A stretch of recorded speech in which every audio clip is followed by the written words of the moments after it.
तो दूसरी तरह के जो सम यहाँ पर हमारे पास आने वाले हैं वो रहते हैं कॉइन वाले सम्स। ठीक है, कॉइन का जैसे मैंने जस्ट आपको स्टार्टिंग ऑफ द क्लास हमने देखा था कि 2 कॉइन होंगे तो कैसे कितने आउटकम्स आते हैं। अब 2 कॉइन में तो हमने देख लिया कि कितने आउटकम रहते हैं, लेकिन अगर 3 कॉइन्स हैं तो कितने आउटकम रहेंगे वो देखिए।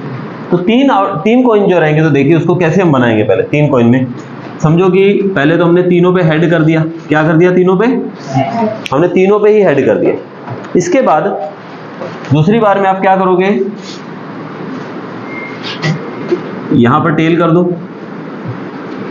तीसरी बार में टेल बीच में ले लो। चौथी बार में टेल पहले ले लो।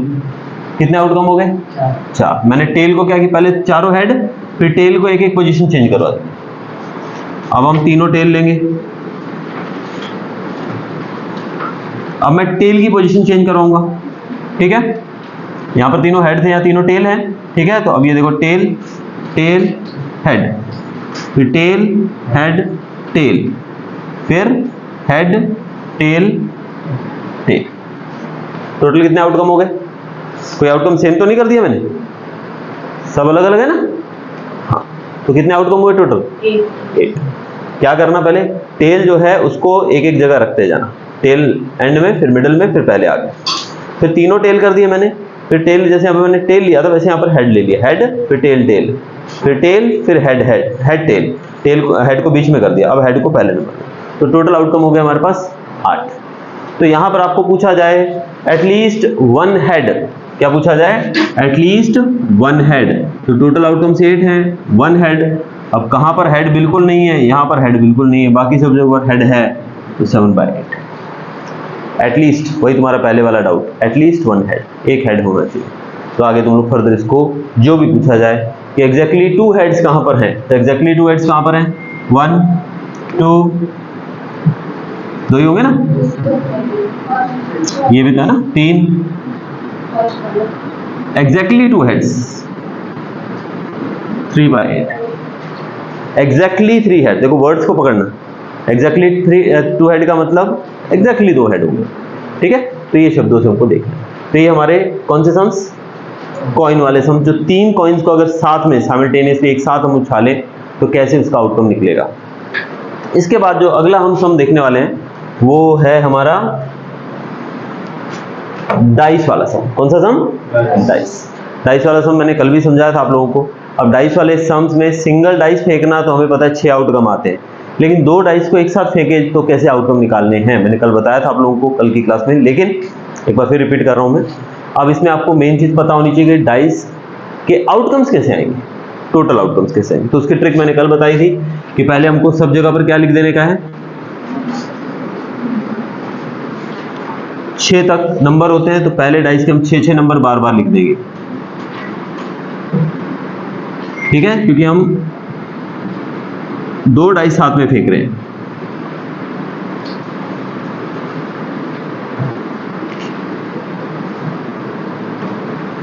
छह डाइस को आप इस पर कितने 5 हुए, एक और कर देते हैं।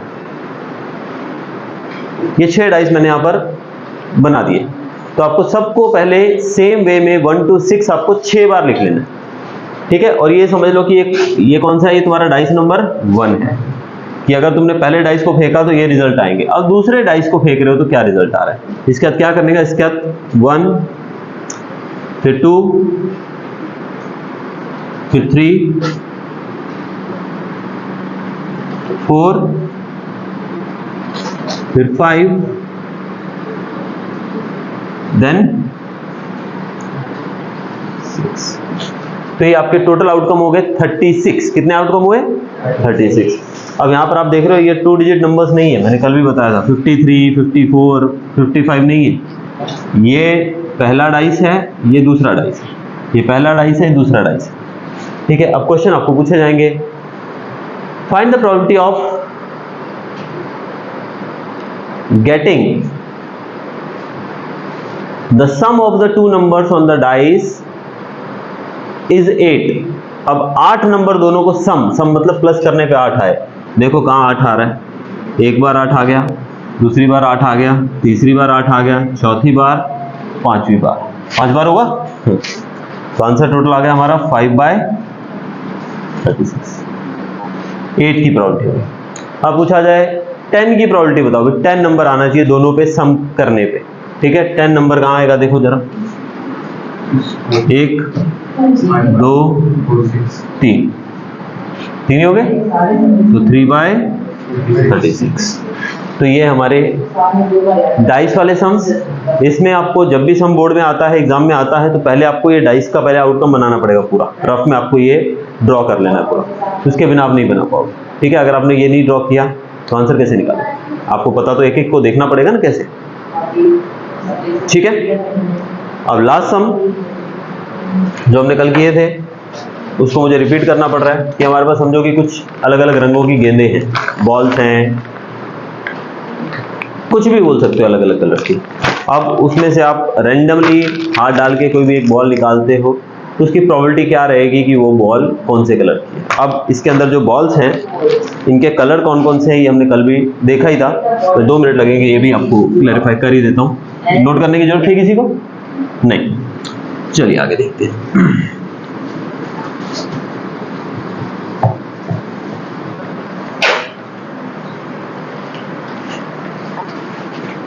चलिए इसको हम लास्ट सम को खत्म करेंगे। यहाँ पर हमारे पास कुछ डिफरेंट कलर की बॉल्स हैं। आई थिंक बच्चों ने कल कैलकुलेट की थी कौन कौन सी हैं। ओके बताइए बेटा, पिंक कलर की बॉल्स कितनी थी बेटा? पिंक कलर की 5 बॉल्स है। रेड थी हमारे पास? नहीं, ऑरेंज थी ना। ऑरेंज कौन कितनी थी? 7। येलो कितनी थी? 8। ओके येलो 8 थी। अब कौन सी रहेगी? पिंक हो गया, ऑरेंज हो गया, ग्रीन कितनी थी? 10। और व्हाइट बॉल भी थी, राइट। व्हाइट कितनी थी? 4। तो टोटल बॉल्स कितनी हो गई हमारे पास? 10 8 18 4 22 और 5 27 और 34। टोटल बॉल्स हो गई हमारे पास 34, यानी कि हमारे पास 34 बॉल हो गई टोटल। अब 34 बॉल टोटल होने के बाद यानी कि टोटल आउटकम तो 34 हो गए। अब पूछा जाए आपसे कि ग्रीन बॉल आने के चांस कितने हैं, तो टोटल ग्रीन बॉल कितनी है हमारे पास? 10, तो 10/34। येलो बॉल आने के चांस कितने हैं? 8/, ग्रीन बॉल आने के चांस कितने हैं? 10। ऑरेंज 7/34। ठीक है। तो इस प्रकार से हम सारी बॉल्स का निकाल सकते हैं आउटकम, ठीक है। अब ये सीधी सी बात है कि जब हम इसमें हाथ डाल के किसी बॉल को आंखें बंद करके या फिर रैंडमली निकालेंगे तो बॉल तो हमारे हाथ में कोई भी आ सकती है, तो वो बॉल आने के चांस कितने होंगे? जितनी उन बॉलों की संख्या होगी। तो जितनी बॉल्स हमारे पास हैं, पहले इस तरह के सम्स में आपको ये पूरा लिख लेना है, फिर बाद में टोटल देख लेना आपको कितना टोटल आउटकम आ रहा है उसका। तो टोटल आउटकम जो भी है उनकी नंबर ऑफ बॉल्स जो है जिसका पूछा जाए उसमें से उतनी ही बॉल्स को आप निकाल सकते हैं। क्लियर? तो अब दूसरी चीज चैप्टर के बारे में जो खास है वो ये है कि प्रोबेबिलिटी का सम हमेशा 1 होता है। क्या होता है प्रोबेबिलिटी का सम? हमेशा 1। जैसे मैंने कल भी समझाया था, एक स्टूडेंट है उसने एग्जाम दिया है। क्या दिया है उसने? एग्जाम दिया है 10th का, तो उसके पास 2 ही ऑप्शन होंगे, या तो वो पास होगा या तो वो फेल होगा। क्या कोई स्टूडेंट दोनों जगह पे रह सकता है कि वो पास भी हो जाए और फेल भी हो जाए? कोई है ऐसा मार्वल्स का सुपर हीरो? नहीं है ना। दोनों में से एक ही चीज होगी, या तो पास होगा या तो फेल होगा, कोई दोनों में नहीं रह सकता, राइट।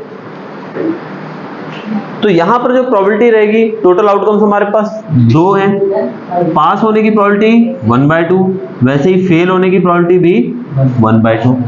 अब आप देखोगे टोटल प्रोबेबिलिटी हमेशा 1 होती है, जैसे मैंने बताया। अब ये 1/2 प्लस 1/2 करो, कितनी आ गई प्रोबेबिलिटी टोटल? अरे सर ये तो इजी था, आपने इसलिए निकाल दिया। ओके चलो यहाँ देख लो, यहाँ टोटल बॉल्स का हमने निकाला। अब मैं पिंक बॉल का लिख रहा हूँ। पिंक बॉल का था 5/34, ऑरेंज बॉल का 7/34, येलो का 8/34 और ग्रीन का 10/34 और व्हाइट का 4/34। ये टोटल प्रोबेबिलिटी होगी ना सबकी, सबका आ गया टोटल प्रोबेबिलिटी। हमारा एलसीएम 34, ऊपर सबको प्लस करो तो आएगा 34। Total probability is always 1। अब समझो कि क्वेश्चन दिया गया है कि एक इवेंट की प्रोबेबिलिटी 0.5 है, तो दूसरे इवेंट की प्रोबेबिलिटी बताओ। अब क्या करोगे इसमें पता है, समझो कि जो इवेंट है उसकी प्रोबेबिलिटी का फॉर्मूला होता है फेवरेबल, यानी कि जो इवेंट है, और दूसरा होगा दूसरी इवेंट, यानी कि दो इवेंट है तो दोनों को प्लस करने पे हमारी प्रोबेबिलिटी आएगी क्या, 1 आएगी। ठीक है, अब एक इवेंट का उन्होंने बताया है कि समझो कि प्रोबेबिलिटी ऑफ इवेंट निकालना है हमको, और ये 1 दिया, इसका 0.5 दिया है, तो 1 में से 0.5 माइनस करोगे तो अगेन यू विल गेट 0.5। तो आपको प्रोबेबिलिटी हमेशा 1 मिलेगी। अगर कुछ जगहों पे आपको दो इवेंट के बारे में बताया जाए और कहा जाए कि इन दोनों में से एक की प्रोबेबिलिटी ये दी गई है तो दूसरे की निकालो, तो आप 1 में से उसको माइनस कर दोगे तो दूसरे की प्रोबेबिलिटी ऑटोमेटिक निकल जाएगी। अब ये समझो हमने किया बॉल्स वाला, इसमें भी अगर आपको एक बॉल का नहीं दिया है तो आप आराम से 1 में से माइनस करके निकाल सकते हो। करके देखोगे तो कैसे, ये 4/34 को गायब कर दे रहा हूं मैं यहाँ से। ठीक है, अब इसका हमको निकालना है, इसको मैंने x मान लिया। अब इसको हमने प्लस किया तो हमारा आंसर आएगा 30/34 plus x is equal to 1। मैंने बोला प्रोबेबिलिटी हमेशा 1 होती है। अब x को यही छोड़ दो, 30/34 को उधर ले जाके 1 में से माइनस कर दो, x is equal to 1 minus 30/34, LCM आएगा कितना 34, इधर हो गया हमारा 34 माइनस 30 इज इक्वल टू 4/34। आ गया ना आंसर वही 4/34, नहीं आया? प्रोबेबिलिटी हमेशा 1। ठीक है, कल बारिश होगी कि नहीं होगी, कितने ओवरऑल चांसेस हैं, कितने चांसेस हैं? मैं तेरे को अंबालाल से नहीं पूछ रहा हूँ कि होगी कि नहीं होगी, मैं पूछ रहा हूँ चांसेस क्या है, या तो कल बारिश होगी या तो नहीं होगी, यानी कि पूछा जाए कि कल बारिश होने के चांस कितने हैं, उसकी प्रोबेबिलिटी बताओ। तो आप क्या करोगे, आप देखोगे कि चांसेस क्या है, कल या तो बारिश होगी यस, या तो नो नहीं होगी, दोनों में से एक ही चीज होगी। ऐसा तो नहीं है थोड़ी सी होगी थोड़ी नहीं होगी, ज्यादा होगी थोड़ी सी नहीं होगी, ऐसा तो कुछ नहीं है, ऐसा तो कुछ नहीं है ना, या तो होगी बारिश या तो नहीं होगी। अब होने की प्रोबेबिलिटी क्या है, टोटल आउटकम दो है हमारे पास, होगी और नहीं होगी, दो आउटकम है। होने के चांस कितने हैं 1/2, ना होने के चांस कितने हैं 1/2। एक वीक में एक मंडे होने के चांस कितने, 7 दिन होते हैं टोटल, उसमें से एक ही मंडे आता है, 1/7। ठीक है, तो ऐसे आप सम सारे निकाल सकते हैं। अब इसकी हम कुछ प्रैक्टिस करेंगे, then we will proceed with the extra sums also. ठीक है।